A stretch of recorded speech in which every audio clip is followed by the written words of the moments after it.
Anthony? I believe everybody should have access to raise their hands. Okay. Well, I think I would pick, since no one wanted to volunteer, I would pick Chopped, because being in this pandemic, I've definitely learned how to use the restaurant called The Kitchen, which is my kitchen. So I've been whipping up a lot of interesting meals. Well, thank you for everyone for sharing in the chat. Looks like Sean Frank has his hand up. Sean? Oh, okay. I'm not going to leave my sister out there like that as we start Black History Month. Thank you, So sir. I picked Survivor and Black Ink Crew. Black Ink Crew, just several tattoos, and Survivor. I think it would just be, I would say, interesting, kind of interesting / funny, just seeing people just trying to, I guess, survive, you know, so to seeing them all out there. So. Thank you, Sean. I appreciate you. Thank you, everyone, for participating. Next up, we have Kendria.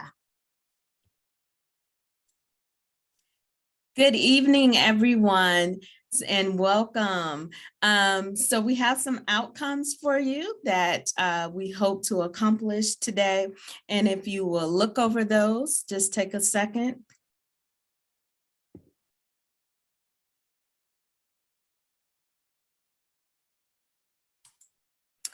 Okay, and for our agenda today, we will have our introduction, and we'll welcome you again, and talk about our advocacy work, as well as the business of FABSE, and then any announcements and closing.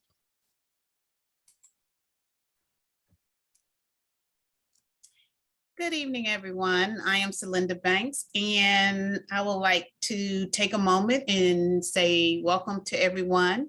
And if you see on the screen our mission, and so if you take a moment and kind of read through, you can actually see the mission that we work towards: promoting, facilitating, recruiting, retention, coalition, opportunity to form ideas, and really to support each other. So I give you a moment to read through that.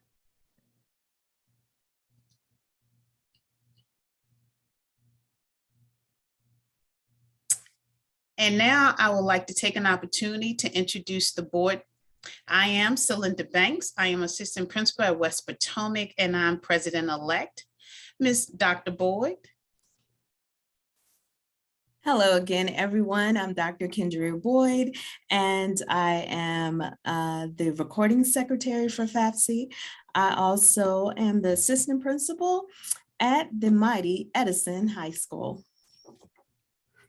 Good evening, everyone. My name is Kenya Champ. I'm an assistant principal at Frost Middle School, and I am the treasurer. Thank you.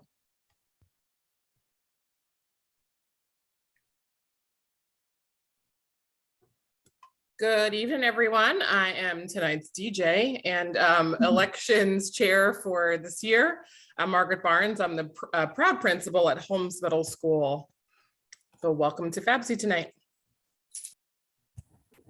Good evening, everyone. My name is Angelique Cooper. I am the programs chair, and I'm an instructional coach at Bonnie Bray Elementary. Good evening, everyone. My name is Kimberly Cardelis. I am the after-school program specialist at Kilmer Middle, and I'm also the equity lead. And for FABSE, I am the chair for research and evaluation.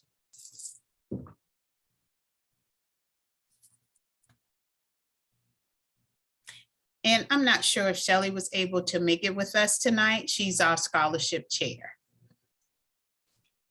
How's everybody doing tonight? My name is Sean Frank. I'm the assistant principal at Thomas Jefferson High School for Science and Technology. I am the representative, the FABSE representative at Minority Student Achievement Oversight Committee. Good evening, everyone. I am Renee Huffman Jackson, the coordinator of Family and School Partnerships, and I am the membership chair. Hi, everyone. I'm Melanie Porter. I'm the chair for public relations, and I'm an assistant principal at Frost with Kenya and Anthony. Good evening, everyone.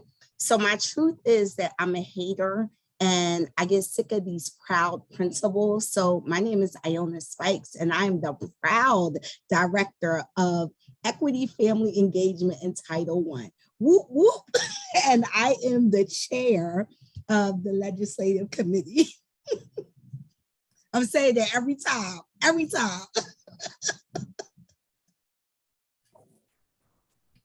Good evening. My name is Adrienne Williams, Assistant Principal at Mount Vernon High School. Once again, welcome to the mighty 44 members on this team. I am the chair of the Social Committee for FABSE. Once again, welcome.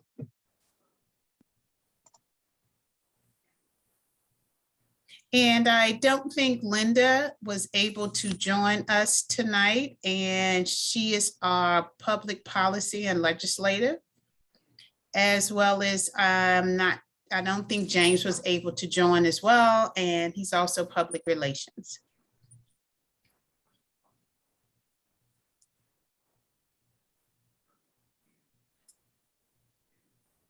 And other co-chairs for our members, our scholarship, Ms. Watson, and as well as Laura, who's also a co-chair for membership.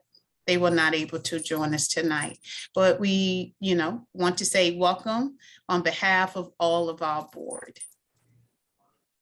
And now I'd like to turn it over to our prestigious president and principal, Mr. Anthony Harris. Hey, welcome everybody. How's everybody doing out there? I wanted to take a moment first to introduce and welcome our fearless leader, Dr. Nardis King. She's in the building tonight. Dr. King, we're going to be talking about a lot of things that are germane to what's going on in the world today. Do you want to address the FABSE body before we get started? Thank you, President Harris, and good evening, FABSE members. It's nice to be here this evening with you. I look forward to our meeting and possibly at the end, Anthony, share some announcements. Absolutely, absolutely. So thank you for coming tonight. And I'm going to be taking a few of your words that you just sent out to kind of set up the meeting tonight. So thanks again, and I'll you can now have announcements at the end. I appreciate it. So again, greetings, FABSE. We are very excited about tonight's meeting as we have a lot of current information to share out to the general membership today. As our illustrious leader, Dr. King, reminds us, and we're all witnessing, public education is under attack in our country. You all know that state legislators are dictating which versions of American history can be taught in schools. There's a lot of rhetoric out there, a lot of hostility, a lot of threats across the nation, and especially here in the state of Virginia. In these times, we have to make sure that we're serving our Black learners because they are the primary targets of this activism. Tonight, we want to share more about these initiatives and what we can do as an organization to amplify our voices. All of these efforts are harmful to the education of Black learners. NAPSE has asked each local affiliate to focus on two priorities: advocacy and persistence in terms of legislation. The NAPSE Legislative Priorities Committee has designed a robust action plan around 3 goals to chart a course and to frame our efforts. We want to make sure we have every affiliate, NAPSE affiliate, organize a legislative committee. We have one headed by Dr. Spikes and also co-chaired by Dr. Ferguson. To expedite the implementation of the NAPSE GPS action plans for the 22-23 school year. We're going to learn more about that tonight from Mrs. Porter, and to also accelerate advocacy and activism for Black learners' education. Again, I welcome you all tonight. We have a lot of information to share with you. I look forward to our continuing to work together. And first up, we will hear from Mrs. Melanie Porter concerning NAPSE's GPS. All right, hello, everyone. I just put a link in the chat to the NAPSE GPS, which stands for Glide Paths, Potentialities, and Solutions. And the NAPSE GPS, it's a conceptual pathfinder that gives direction to NAPSE, FABSE, other affiliate chapters, school districts, school boards, state education agencies, highly motivated educators, to parents and individuals who really just seek to resolve most, if not all, of the challenges outlined in the Declaration of Educational Imperatives for the 21st Century. The GPS is a companion document to the Declaration of Educational Imperatives for the 21st Century, which you can also find on the NAPSE website. And these two companion documents can be found in an email that I'll send as well, just for your ease of access. You're definitely encouraged to please download both of those documents in order to know not only what is the national focus of the organization, but really what grounds us in the work that we are doing and that we're going to do in Fairfax County Public Schools as we continue to advocate for our community. Recently, I had the opportunity to have a conversation with Dr. Ackerman, who is the chair of the legislative committee for NAPSE, and it really reminded me, and I spoke about this at the NAPSE Rewind, it reminded me of a great Bob Marley quote, "Don't forget your history nor your destiny." And what that really means to me is that if you don't know where you've been, then you may create barriers to where you're going. It's like being a caterpillar and not knowing that you will one day become a beautiful butterfly. And once that happens, not really remembering the metamorphosis and the change that you went through. As someone who's recently started to engage in the work at the national level and really diving deep into supporting the work within our local affiliate chapter within Fairfax, I don't know, or I didn't know the institutional knowledge of the advocacy of NAPSE. And in talking with Dr. Ackerman, who discussed the 1984 release of Saving the African American Child, which was really the first advocacy publication from NAPSE. It was published during the Reagan administration, and it was released at the 12th annual conference of NAPSE, which took place in Cleveland, which is Dr. Ackerman's hometown. And that, along with like influential trailblazers like Asa Hilliard, Barbara Sizemore, their work spanned 2 decades. By knowing and understanding and taking action based on the recommendations within the GPS, it's really going to allow us to be the change makers that we've always been in a time where our voice is really being heard louder than ever. So there's absolutely a sense of urgency, and that jumps off every page of the GPS. When I spoke with Dr. Ackerman, she said something that has really lit a fire within me in the work that I want to do with FABSE and with NAPSE. And I'm not sure about you, but I have felt the fatigue of going through a pandemic, of opening school with in-person instruction, and the new demands that are being placed on us. But when she said to me that discerning how we respond to things when we are working and living in places where people are treated differently is essential. And I think that is, and it has been a part of our legacy as an organization here with FABSE. So what we need from you now, as far as an action item, is to please download the document. Please share it with those who you feel like align with the goals of our organization. And what we are going to do as an organization is we're going to look into how we can strategize, mobilize, and organize around the action plans within the GPS so that we can really do right by our scholars, by our community, and really by our ancestors and those who came before us to open the doors. So there are 5 areas of action plans that are within the GPS that you will see. Educator expertise is one of them. There is going to be a summer teacher institute that you'll get more information about. They are looking, this is the first time it's happened. They are looking for teachers who are interested in professional development. There's also going to be a leadership institute in the future, but there are other areas and action plans in place for that are covered in the GPS that are definitely aligned to our big 8 priorities that we've been discussing for the past 2 years. So we just are looking forward to you getting on board with us and helping us to make sure that at the local level, we are doing what is being asked of us and is needed from us at the national level. Thank you.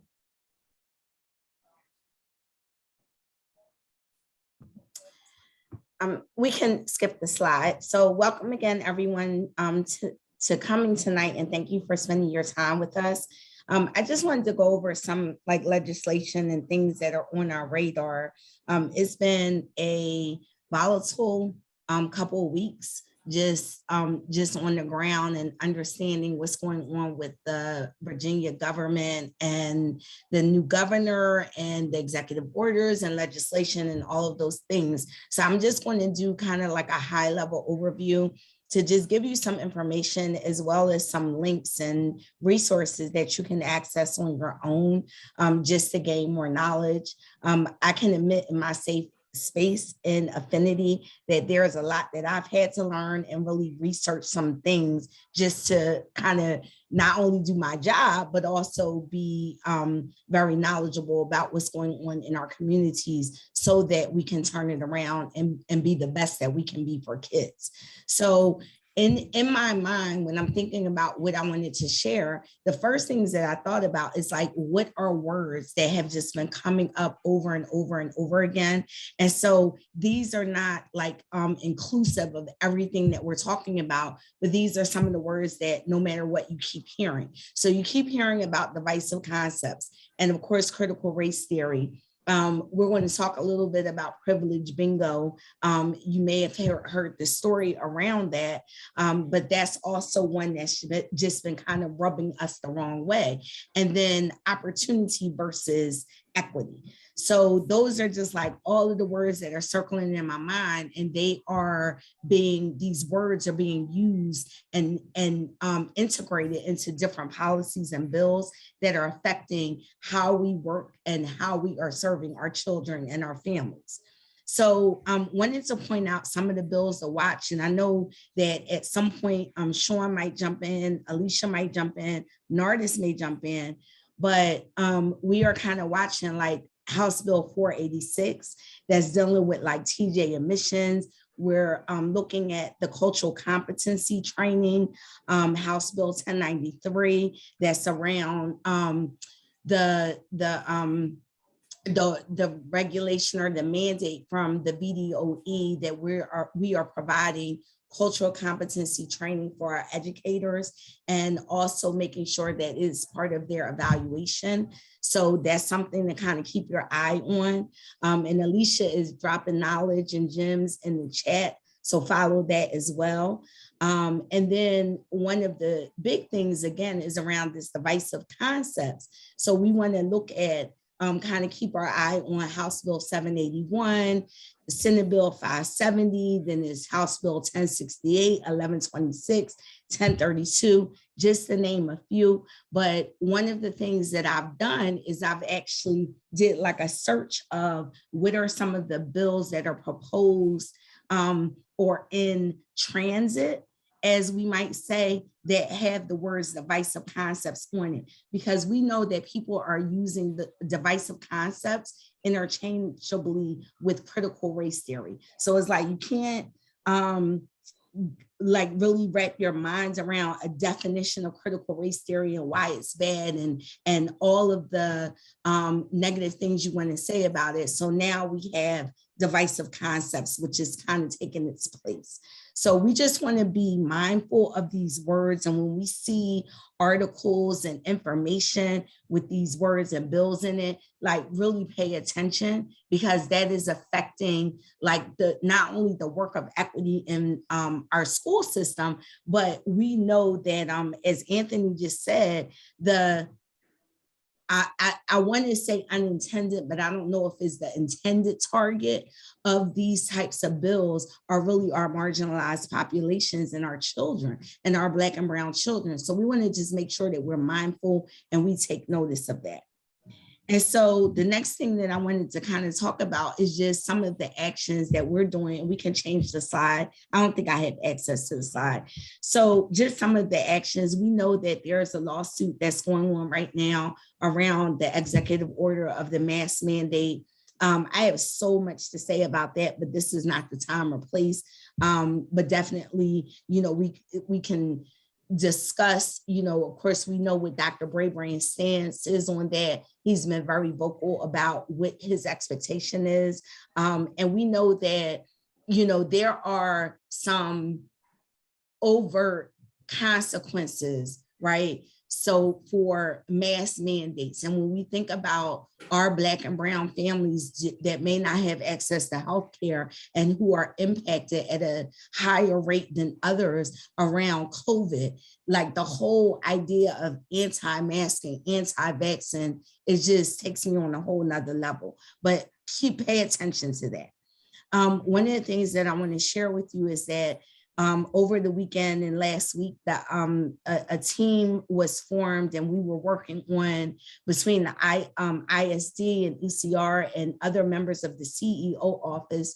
We're really working on talking points to respond to House Bill 781, which is specifically the one that talks about banning any position related to equity lead or an equity director or the chief equity officer or any of those things. It also mentions some language around social emotional curriculum and learning there as well. So we basically worked to put together some talking points that we could provide not only for Cabinet, Dr. Brabrand, but also for Michael Malloy, who's our legislative representative, to make sure that he has, like, from the people, which would be us, right? Not only FABSE, but Fairfax County Public Schools, this constituent around how we feel about those bills and why, just really solidifying why this work is good,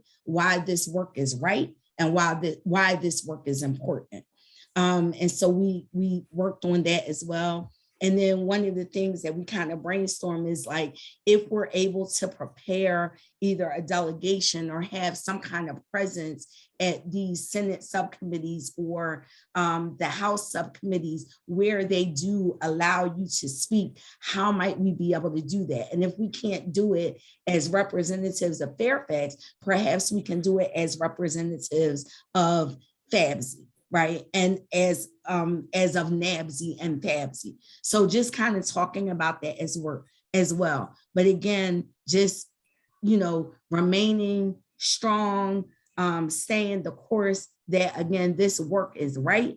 And this work is the work that needs to be done for all our students and families.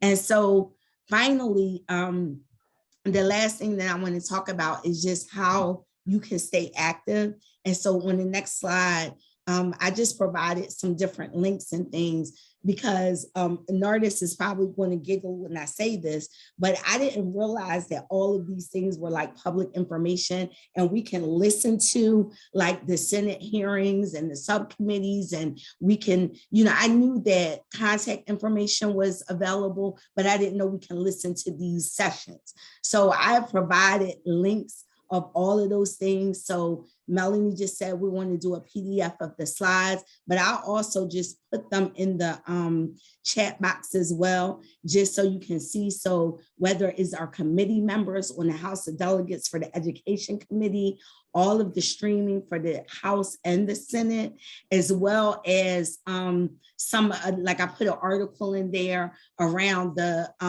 privilege bingo, because again, it's a direct relationship to where we are. And then we know that there are, what do I want to call them? Almost like the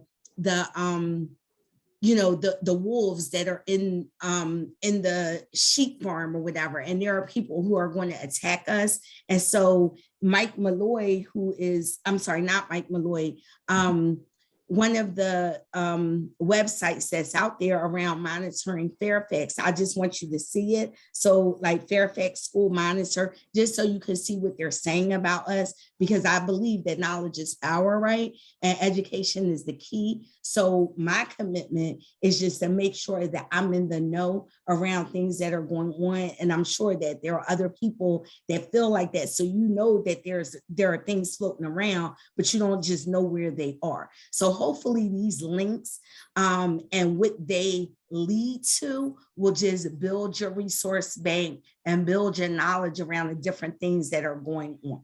So Alicia or Nardis, if you want to jump in, I'm going to go ahead and put those things in the chat. And then I'll turn it over to you guys. So hopefully, it's not an overload, but just knowing kind of what's going on and what's out there that we need to be aware of in order to, again, make sure that our Black and Brown children are connected and protected, and making sure that we're doing all that we need to do to keep running this course. And I'm going to say one more thing. So Dr. Brabrand today, when he has his nuggets, he said there is no off-ramp around for the equity work. So you won't hear that from him in a minute, but I love it. No off-ramp, right? For equity work. We got to keep going, right? Because our kids deserve it. We deserve it. So we just have to keep going, and we have to just stay the course, as Narda said. So I'm getting emotional because we know it's hard work. We know it's not safe work sometimes, but we know it's the right work. And so we got to keep on going on. All right, I'm done for real. Iona, can I ask you a quick question? Yes. Is it okay? Jump in. No, you covered everything, and I just want to add that this has become very political, and the equity work is now political, and it shouldn't be, but they have tried to find a way to infiltrate the progress we were making. And so I'm really excited about the resources you provided for us to be better engaged as professionals, but also just based on our lived experiences and our identity. And I'm wondering, and this is a question for maybe Nardis or anyone else, can we also show up at school board meetings and, and have a voice there? Is that appropriate? I know we kind of have two hats with FABSE and then also Fairfax and as a private citizen. And also, is there a way to, for FABSE, I think it was mentioned to have like a position statement. I think someone talked about that earlier, or even do an op-ed, or really make sure that what we believe is out there, or even partnering with like the NAACP or other community groups. Are those options as well? So we can actually join this political fight versus, seceding.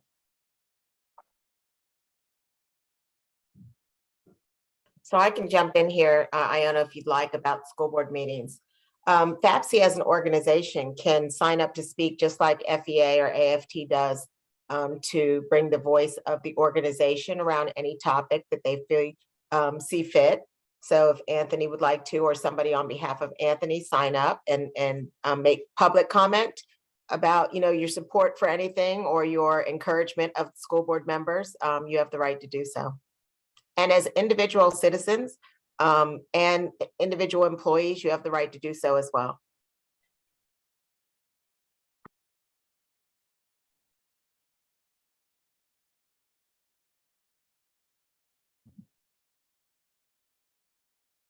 So that's all I have. And I think who's next?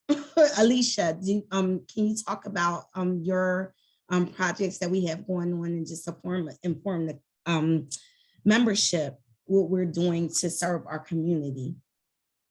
Absolutely. So my name is Alicia Hunter, and I'm the K-12 Social Studies Coordinator in the Office of Curriculum and Instruction. And so I've been in this role for over a year now, and I have to say it's really tough to be the face of social studies instruction for Fairfax County Public Schools as a Black woman, when social studies is the talk of the town right now, which is ironic, right? Because of accreditation, social studies was not prioritized often because it was taken out of accreditation for schools. And so I spent a lot of time reading through a lot of the bills that were proposed by the Senate and the House, because 11 bills impact social studies instruction, from divisive concepts to the future of assessment in social studies. And so I just want to share with the group that I have been speaking with Sloan as our Chief Academic Officer, as well as Noel as the Assistant Superintendent of Instructional Services, as well as the Director of Curriculum and Instruction, to make sure that they are engaged and my team is making recommendations, and also making sure that we're staying connected with the various principal associations. And so I just wanted to share with the group that we are continuing to move forward with the changes that are happening in social studies, as far as a more honest, accurate history, especially the history of Black and African Americans in this country, and particularly in the state of Virginia.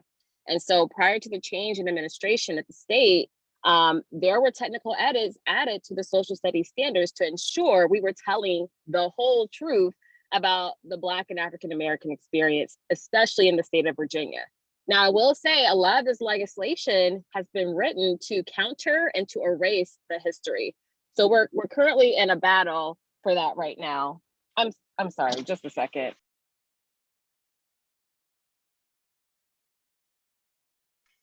Sorry, y'all, I'm waiting on my daughter. And I just want to add that we are moving forward, and there's a couple of things, right? So just kind of be vigilant in supporting at the elementary level, your social studies leads, as well as connecting with your chairs at middle schools and high schools, just to make sure that everybody's on the same page. Because I will share that there are some teachers that are not really on board to teach the honest truth, right? So some of that is happening internally, as with the public and with families. But I did want to share, for Black History Month, we've been very intentional, and I'm very excited to announce a partnership with Fairfax County government. We have their full support in making sure that we are teaching social studies and history in the most accurate and representative way. And so there is a historical marker project that will be announced officially tomorrow, where Fairfax County government and the interfaith community, we've worked together to tell the stories of the local history of Fairfax County. So we've met with community members at our local Black churches that are saying, we have stories to be told that were never documented. We have oral history, and we want our stories told. And one thing that they advocated for was, we just don't want a historical marker contest. We want to be in the curriculum. And so I made a commitment to those groups this past summer to make sure we are enriching our planning guides and social studies with curriculum resources to make sure we are addressing some of the local Black history. And so I'm not sure if everyone's familiar with the historical marker, but you'll see them embedded throughout the community. And typically in Virginia, those historical markers are honoring Civil War type of things. But we're modeling the contest that the former Governor Northam put out there for the state, where basically there was a state competition for Black history, historical markers that happened 2 years in a row. The new governor did not do that contest this year, but Supervisor Palachik has decided to do a local version of it. And so in the curriculum, there's a project-based learning experience that we have designed, and it's optional. So again, communication will go out from communications from FCPS about the partnership and about the opportunity to be a part of the contest. And also communication will go out to teacher leaders to let them know that we do have a project-based learning experience that is optional.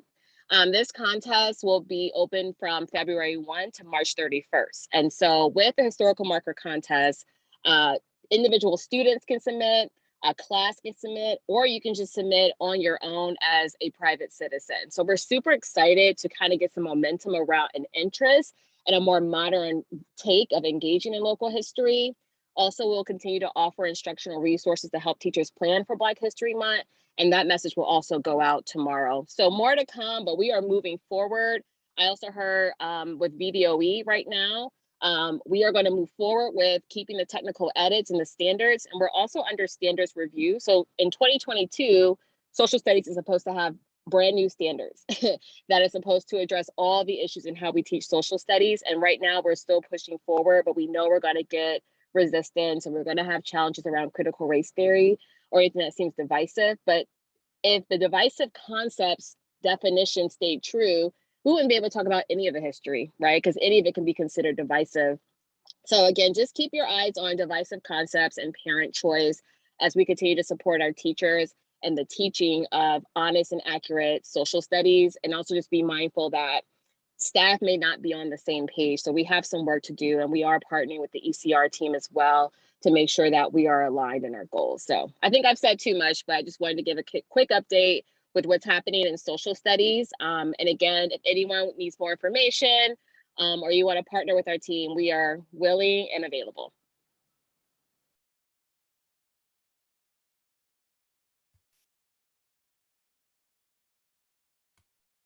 All right. First, thank you, Ione and Alicia, for sharing all of that good information and doing all this work for us. We definitely appreciate it. So just wanted to share with you a little bit about where does your money go? So take a look at the screen, at the slide. We definitely appreciate your support. So just want to let you know again, where does your money go? take a look. I'm not going to read that to you, but I will tell you that in our checking account, we have over $1,500. And in our savings account, we have $5,773. So we have a total funds of $7,356. If you know of anyone that would like to be a member, it's not too late, because although we are still doing a lot of stuff virtually, we are still planning on giving some scholarships. That's our hope at the end. So please, I'll drop my name in the chat, let them know. We also have a website. Please, please, please, please get some more members. Thank you very much. Hey, Kenya, before we get too far down into the FABSE business, I wanted to see if there was an opportunity for anybody to ask some of our great speakers tonight any questions that they may have concerning what was presented. So if anybody has any questions, you can just raise your hand and we can bring your voice to the stage. Hey, Wendy. Good evening, everyone. My name is Wendy Truett Ralph. I work at Marshall High School. My question is for Alicia. Every student that I know who's taken the African American history class absolutely loves it, from the lowest learner to the highest learner. My question is, how much progress is being made on allowing this to become a social studies credit instead of a social studies elective credit? So Wendy, I want to say thank you for that feedback. This is our first year of doing the African American history elective, and I was personally involved in the development of that curriculum. So we're really proud of that work. And we actually have a video coming out really soon to kind of get a glimpse of what that course is like with Sean Miller over at South County High School. He is an amazing teacher. So there are some barriers at DOE around getting African American history as a graduation requirement. And typically the question that comes up is, well, what about Asian American history? And what about this person? And then we have to do a history for everybody, right? That's the excuse that they always lean into. But I will say that California has passed, I believe, a bill or either something with their State Department where they're offering an ethnic studies class where you get a little bit of everyone as a graduation requirement now, which is progress. So what I would say is that we're going to have to really push from an advocacy political stance to really make that happen. I think groups like FABSE and NABSE and NAACP, if we put enough pressure, they will give it to us, but we're going to have to really probably introduce a bill. Like it's going to be tough, but if we come together, we could make that happen. I forget which state, I want to say maybe New Jersey, but Asian Americans have been really pushing for Asian American history as a graduation credit or requirement, and they are making progress in some places. I want to say New Jersey recently passed a requirement for Asian American history. So we have to come together, but we can get it done. Thank you.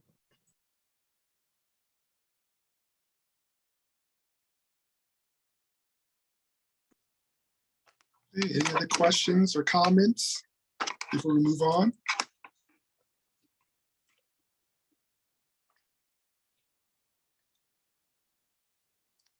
My wait time here.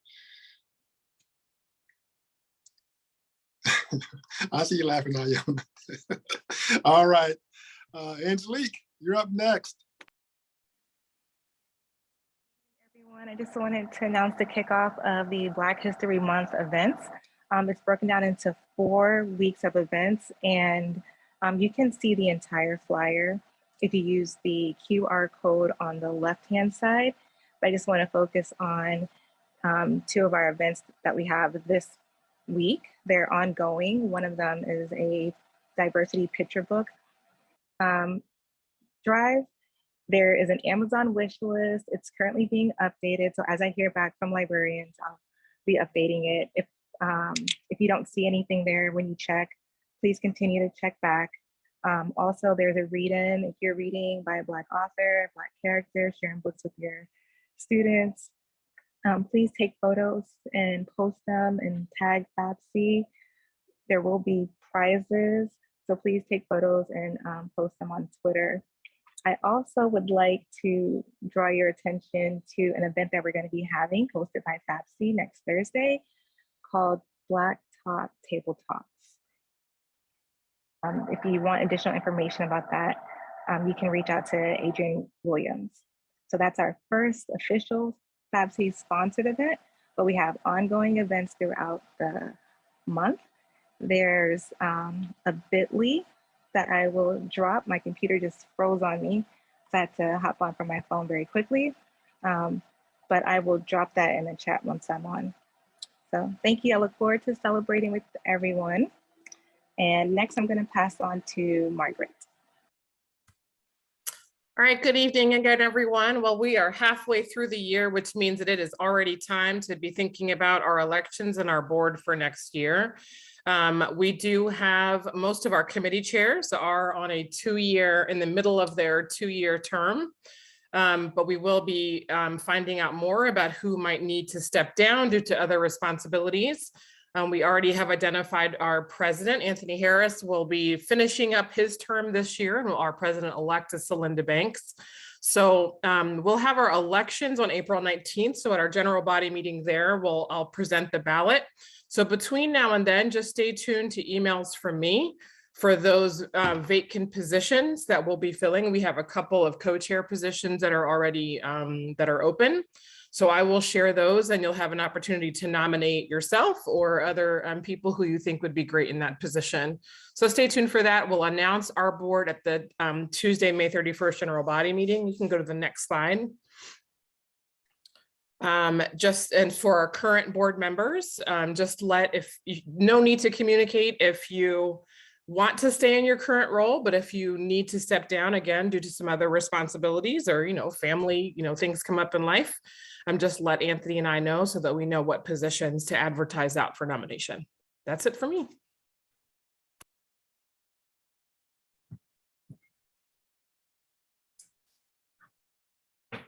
All right, so we have a few upcoming activities. I'm still in after school mood.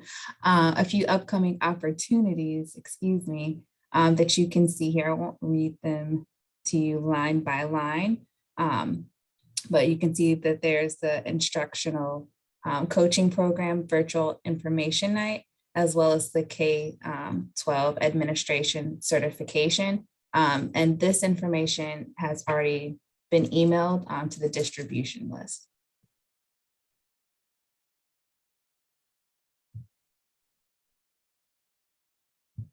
And some additional opportunities there, the new employment opportunity for the neurodiversity education specialist. And then very exciting on February 24th with Dr. Goldie Muhammad, some professional development. And finally, there's the FCPS Spring Academy, which is connecting equity and disciplinary literacy. And again, this information was sent to the distribution list. Yeah, we can go to the next one. So you guys will have this in your email. And Fairfax County is partnering with Cox for a celebration of Black History. And this flyer has not yet been sent, but it will be sent out to everyone tomorrow. And that's to be held, it's going to be virtual on February 11th. April 19th, please mark your calendars. That will be our next general body meeting. Again, that's going to be April 19th at 6 p.m. So mark your calendars and look out for the link for that. Thank you, KK. And Dr. King, I know you wanted to make a few announcements at the end here. So here's your opportunity to make some announcements. So thank you. I hope you enjoyed the presentation tonight. It's a lot of great work from a lot of great folks that are doing some cool stuff around the county and important work around the county. Thank you, Anthony. And so I'm not sure if Anthony shared with the organization, I'm hoping you did, that he was appointed to the national board as the Northeast affiliate representative. So if you didn't know that, you know that now. So Anthony is moving on up in the NABSE family, and I'm excited that he's serving on the board with me. I'll give you a preview that our 50th national conference will be held at the Gaylord National here in Washington, D.C. on November 30th through the 4th. November 30th is pre-conference, and FABSE will be the local host chapter. And so I'm going to be looking for a group of members from FABSE to help plan several things for the conference. And by joining the National Conference Planning Committee, some of you have had experience and provided that volunteerism last year, and I'm really looking for FABSE to step up. FABSE had a great showing at the National Conference in Los Angeles, and I'm hoping that we can double the numbers next year, or excuse me, this year, but next school year in November by everybody attending the National Gaylord Conference. It's going to be fabulous. And the timeline that we have, it is not our normal week. It's the week after Thanksgiving. Instead of, we either do it 2 weeks or the week before Thanksgiving. And the National Gaylord has all of its Christmas decorations up. It's just absolutely beautiful. We did our conference planning, pre-planning there this past year, and it's just absolutely gorgeous. So I'm hoping that many of you will want to join me on helping to plan. So I'm not the planning chair anymore as president, but I will be helping with the local team and the things that we need to get done here locally, which is going to include lots of membership. So now, is the time for you to start buttering up to your principals to make sure that they will allow you to attend the NAPSE conference. And if they don't, you use your leave and save your coins so that you can join us, because you definitely want to come. This is going to be a fabulous event. And to kick off that week, we are going to have a very special event at the National Museum of African American History and Culture. It is a private event with only 250 tickets. The price is going to be pretty high. It's not your typical gala, but you definitely don't want to miss it if you have the opportunity. It's going to be first come, first serve once we launch it. And right now, the ticket price is probably going to be $250. We're looking for a big name guest that's going to be joining us there, but we will have the entire museum to ourselves in honor of NAPSE's 50th conference. So I hope that some of you would like to join that planning with me and also attend as well. We are also in the process of organizing a state affiliate for Virginia. We've been motivated by the state affiliates that we have in FABSE, in NAPSE. And so I'm going to be tapping a few of you to help me launch a Virginia affiliate for NAPSE, along with several other districts in the state. So more news to come with that. And then also on February 23rd, NAPSE is going to host the Black History discussion panel, and more information will come, and I'll make sure that Melanie sends that information out once I have it. So thank you, President Harris. Welcome to the NAPSE board, and I'm super excited about your leadership. Thank you, Dr. King. I'm very honored to be on the board and look forward to our continued partnership. All right, well, it's almost 7 o'clock. We're gonna go ahead and end tonight. Dr. Samantha Banks is gonna end this for tonight.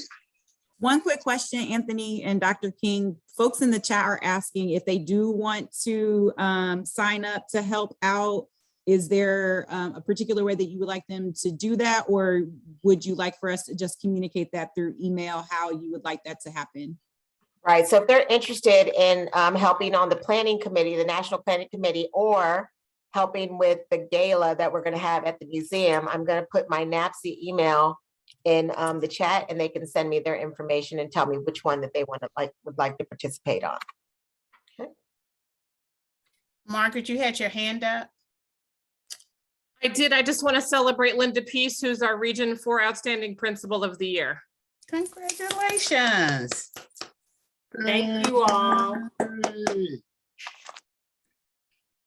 Well, we want to thank you so much for taking the time out. I realize everyone is busy, and we hope that this is a presentation or opportunity for us to come together so that we can work to ensure that we as an organization, as employees of Fairfax County, can do everything we can to support the needs of our students of color. And I want to end with just a quote or saying that came across that I really thought spoke to me. And pretty much it says, the universe or your higher power designed you with favor, joy, and sunrise to outlast the anger, the tears, and the darkness. And so as we move forward in Black History Month and throughout this month, I hope you realize that you have the favor in the work that you do, that you spend your days filled with joy, and that you enjoy the sunrise, and that will minimize the anger, the tears, and the darkness we often face. So thank you so much for this time. Please remain safe, and thank you so much for the work you do for our students in the county. Thank you.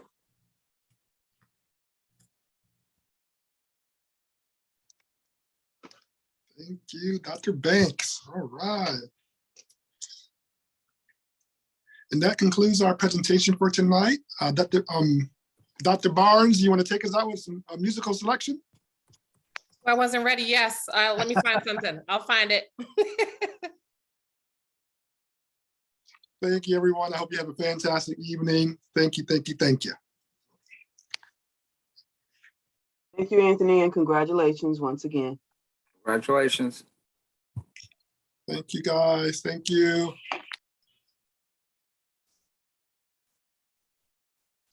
Thank you, everybody. Have a great evening.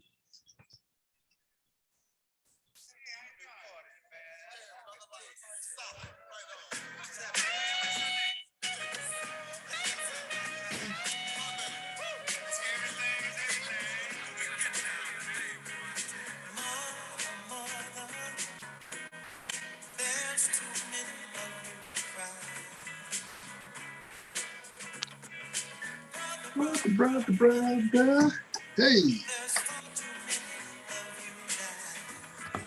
Well, Brother, you have a birthday tomorrow. Happy birthday to you. Happy birthday to you. Happy birthday, dear Buddy. Happy birthday to you. All right, we gotta do the remix. Happy birthday to you. Because y'all know that's what Black people do. Happy birthday to you. Happy birthday. Hey, you know the last one. What's the last one you gotta do? If it's your birthday, make some noise. If it's your birthday, make some noise. Make some noise. If I could twerk, I would twerk for you. Make some noise. Make some noise. Wait a minute, it's still recording. I thought we were still recording. My bad.